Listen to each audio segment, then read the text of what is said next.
Operation સિંદૂર કરવામાં આવ્યું છે ત્યારબાદ પાકિસ્તાન તરફથી રિએક્શન્સ પણ આવી રહ્યા છે અને પાકિસ્તાનના રક્ષા મંત્રી ખ્વાજા આસિફે કહ્યું છે જાણે કે પહેલા જે લોકોએ હથિયાર હેઠા મૂકી દીધા હોય તેમ કે અમે હવે આગળ કોઈ કાર્યવાહી નહીં કરીએ એટલે આનાથી એક મોટો સંદેશ અહીંયા દેશ અને દુનિયાને મળી રહ્યો છે કે ભારત સામે જે પણ આંખ ઊંચું કરીને જોશે એનો શું હસરત થશે, શું હાલત થશે એ ઓપરેશન સિંદૂર મારફતે જ ખબર પડે છે કે દેશની દીકરીઓ પણ હથિયાર ઉઠાવતા તેઓ નહીં ડરે। રાજકોટથી પણ પ્રતિક્રિયાઓ આવતી હતી અને રાજકોટથી પણ કોમલ કહેવામાં આવતું હતું, જે મહિલાઓ હતી તેઓએ કહ્યું હતું કે અમે હ્યુમન બોમ્બ બનીને જવા માટે તૈયાર છે। એટલે આ એક બતાવે છે કે દેશની જે શક્તિ છે, દેશે જે એક સ્ટેપ આગળ વધીને જે પાકિસ્તાનને જવાબ આપ્યો છે, આતંકીઓને જવાબ આપ્યો છે, તેનાથી દેશનું મનોબળ વધ્યું છે। સંધ્યા, એટલે એમ પણ કહેવાય છે કે આ કોઈ યુદ્ધ નથી અથવા તો યુદ્ધના સંકેત નથી, પણ હા આ ચેતવણી જરૂર છે કે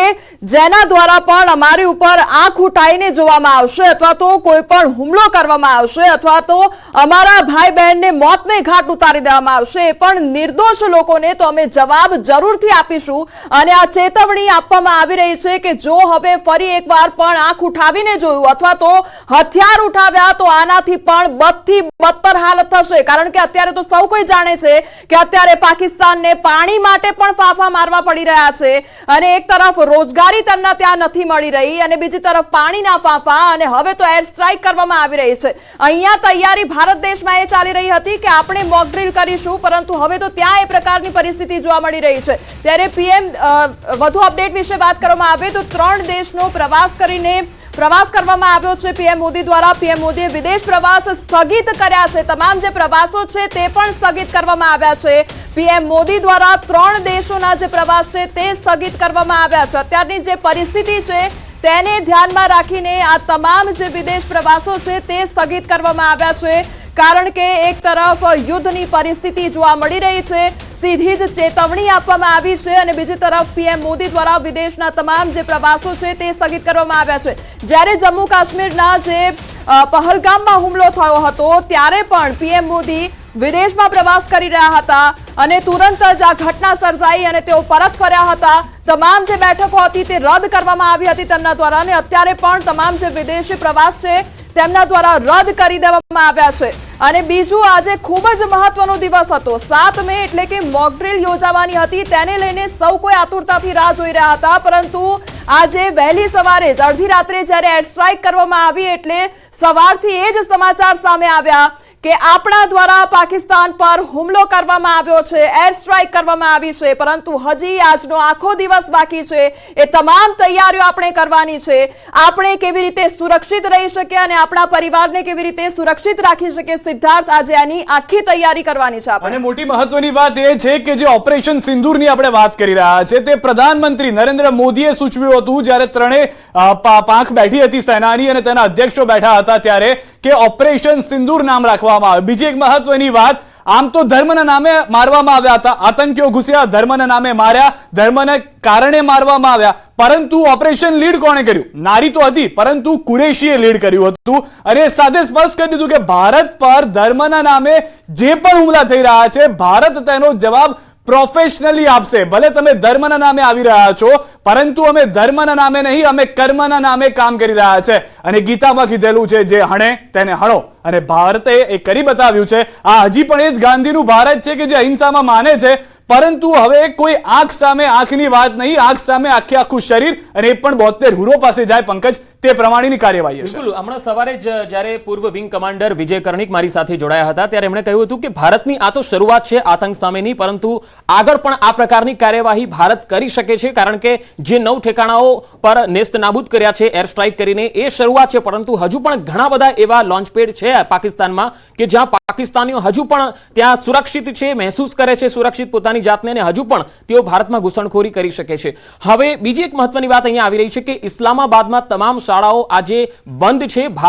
ભારતના જે એર સ્ટ્રાઇકના કારણે હાલ પાકિસ્તાનનું હવાઈ ક્ષેત્ર સંપૂર્ણપણે બંધ દેખાઈ રહ્યું છે અને આતંકવાદીઓ જે છે એ અને સાથે સાથે ત્યાંના સ્થાનિક લોકો છે એમની અંદર પણ જબરજસ્ત ગભરાટનો માહોલ દેખાઈ રહ્યો છે, કારણ કે પાકિસ્તાન હવે ગભરાયું છે। જે રીતે પહેલા સંધ્યાએ કીધું કે ત્યાંના જે રક્ષા મંત્રી છે એ પહેલા તો એવું કહેતા હતા કે અમે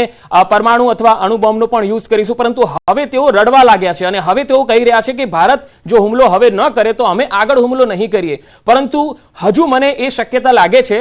સંધ્યા અને લુગ્ના એટલા માટે કારણ કે આ હુમલો થયો છે, પણ પાકિસ્તાન કદાચ વળતો પ્રહાર કરે તો ભારતીય સેનાએ હજુ પણ સજ્જ તો રહેવાનું છે ને આજે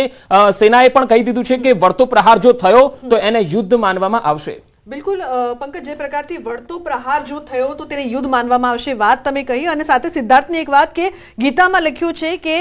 કોઈ હણે તો તેને હણો, તેની સાથે હું ઝીરો ટોલરન્સની પોલિસી જે પીએમ મોદી અપનાવી છે, 14 દિવસની અંદર કાર્યવાહી કરવી. અત્યાર સુધી ઘણા બધા હુમલા થઈ ચૂક્યા છે, પુલવામા અટેક હોય કે બીજા અટેક, પરંતુ ઝીરો ટોલરન્સની જે આ પોલિસી છે અને કહી શકાય કે જે થિયોરી છે એ બાદ એક સ્પષ્ટ સંદેશ થાય છે કે જો પાકિસ્તાન દ્વારા કોઈ પણ કાર્યવાહી કરવામાં આવશે તો તેનો ત્વરિત જવાબ આપવામાં આવશે. ભલે 1-2 દિવસમાં આપવામાં નહીં આવે, પરંતુ આ 14 દિવસ પૂરતા છે આ કાર્યવાહી માટે. અને પાકિસ્તાન દ્વારા કોઈ કાર્યવાહી કરવામાં આવે છે કે કેમ તે બહુ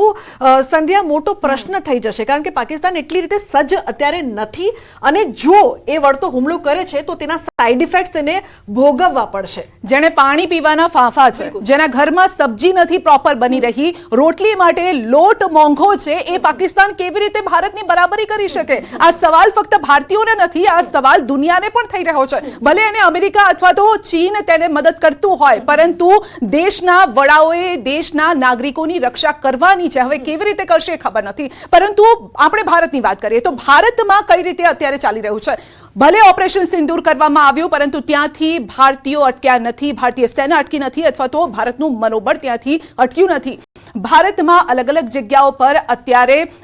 જે અલર્ટ છે એ આપી દેવામાં આવ્યું છે. ખાસ કરીને ભારત પાકિસ્તાનની જે બોર્ડર છે ત્યાં જે સ્થાનિકો રહી રહ્યા છે, જમ્મુ કાશ્મીરની જે સીમા પર છે ત્યાં જે સ્થાનિકો રહી રહ્યા છે તેમને યોગ્ય સ્થળે અત્યારે શેલ્ટર આપવામાં આવી રહ્યા છે. ગુજરાતની જો વાત કરીએ તો ગુજરાતમાં એરપોર્ટ હોય,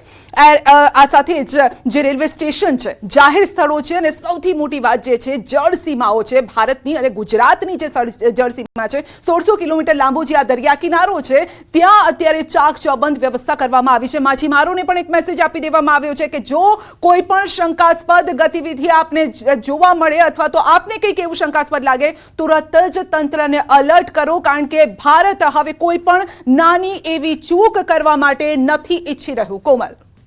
સંધ્યા, એટલે અત્યારે કોઈ પણ પ્રકારની ચૂક આપણે કરવાની નથી અને એકદમ સજાગ રહીને તમામ તૈયારીઓ હાથ ધરવાની છે, કારણ કે અત્યારે સમયગાળો જે પ્રકારનો છે, આપણે અત્યારે જોશ અને જુસ્સાથી કામગીરી લેવાની છે. આજે તૈયારીઓ થઈ રહી હતી, ગઈકાલે આપણે વિડીયોમાં પણ તમામ જે ડિટેલ હતી એ પણ આપી હતી કે બ્લેકઆઉટની વાત કરી રહ્યા હતા કે અંધારપટ કરી દેવામાં આવશે, કે યુદ્ધની પરિસ્થિતિ હશે એટલે અંધારપટ કરી દેવાય, કે દુશ્મનોને કોઈ પણ પ્રકારની વસ્તુ ન જોવા મળે. એ બધી જ તૈયારીઓ હાથ ધરવાની વાત આજે ચાલી રહી છે, પરંતુ પાકિસ્તાન પર જ્યારે આજે હુમલો થયો છે એટલે અહીંયા વાત એવી આવી જાય છે કે મોકડ્રીલની જરૂર કદાચ આજે આપણે તૈયારી કરી રહ્યા છે, પરંતુ એ લોકોને પહેલેથી હતી, કારણ કે અત્યાર સુધી જે